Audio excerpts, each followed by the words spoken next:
À descoberta do Castelo de São Jorge. No século XI, a cidade que hoje conhecemos como sendo Lisboa estava sob o domínio dos muçulmanos, que para melhor defenderem o seu território, construíram um castelo, que viria a ser conhecido como Castelo de São Jorge. Este castelo foi construído no topo de uma colina, onde outros povos, como os romanos, já tinham erguido fortificações. O processo de reconquista cristã veio acentuar a grande necessidade que os mouros sentiam de se proteger. Foi durante a Idade Média que o perigo aumentou e os castelos apareceram. Estas construções tinham um caráter militar que permitia uma maior defesa dos territórios e uma maior capacidade de resistir a ataques. A maior parte dos castelos portugueses foi construída ao longo da costa e em zonas de fronteira. As suas primeiras construções foram muito simples, começando por ser apenas torres em madeira. À medida que as técnicas de guerra e as armas utilizadas foram evoluindo, os castelos também eram modificados. As suas torres e muralhas passam a ser de pedra, mais altas e robustas.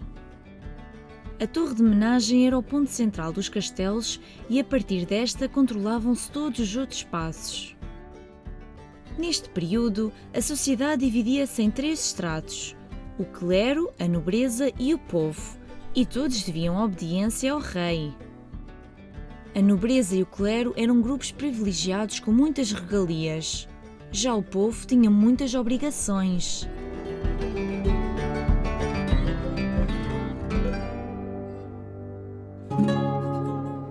O modo de vida da população da Idade Média era muito diferente daquele que conhecemos.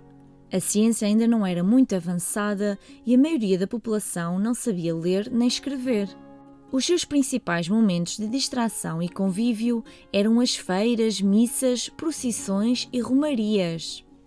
Por sua vez, o rei e a nobreza faziam grandes banquetes animados por trovadores, e o clero era muito poderoso, já que as igrejas eram o centro das cidades e aldeias. Nesta altura não existiam esgotos e o lixo atirava-se para a rua. Não havia muita higiene e grande parte da população passava fome. Tudo junto deu origem a graves doenças contagiosas como a peste negra. Foram tempos muito difíceis. A tática mais temível de conquista de um castelo era montar um cerco, e foi isso que pensou Dom Afonso Henriques quando em 1147 decidiu acampar ao redor da colina com o seu exército para tomar Lisboa aos mouros. Este acontecimento ficou conhecido como o Cerco de Lisboa e deu-se ao fim de 5 meses. Em 1255, Lisboa tornou-se a capital do reino, e o rei passou a viver no Paço Real da Alcáçova, junto do castelo. Só a partir do século XVI, e com a mudança da família real para o Paço Real da Ribeira no Terreiro do Paço, o Castelo de São Jorge veio a perder algumas das suas funções originais. O Castelo de São Jorge foi palco de vários momentos importantes na história de Portugal.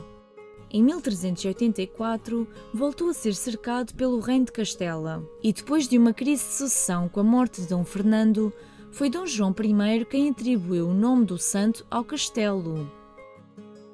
Em 1499, foi no antigo palácio que existia junto ao castelo que Vasco da Gama se apresentou ao rei depois de ter descoberto o caminho marítimo para a Índia.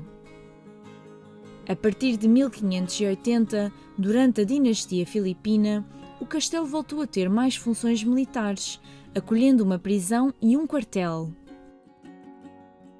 O terremoto de 1755 causou graves danos ao castelo, tendo desaparecido vários edifícios, torres e até partes da muralha.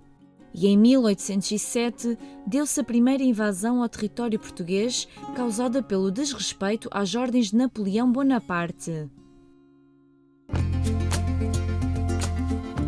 Durante mais de 100 anos, o Castelo de São Jorge esteve em estado de ruína, mas em 1910 foi classificado como Monumento Nacional. Nas décadas seguintes, foi alvo de um projeto de reabilitação e várias das suas estruturas foram reconstruídas. Atualmente, o Castelo de São Jorge, localizado na freguesia de Santa Maria Maior, é um dos monumentos mais visitados de Portugal, recebendo turistas de todo o mundo. Neste espaço podes aprender sobre a sua história, mas também sobre a história da cidade de Lisboa e de Portugal. Se fizeres um passeio pelo jardim, poderás ver as principais espécies autóctones da floresta portuguesa. Sabias que o Castelo de São Jorge é o único espaço verde de Lisboa onde podes encontrar algumas destas espécies? A partir do castelo, tens ainda uma das melhores vistas da capital e, com sorte, conseguirás ver um dos vários pavões que aqui vivem. Não percas mais tempo! Vamos explorar o Castelo de São Jorge?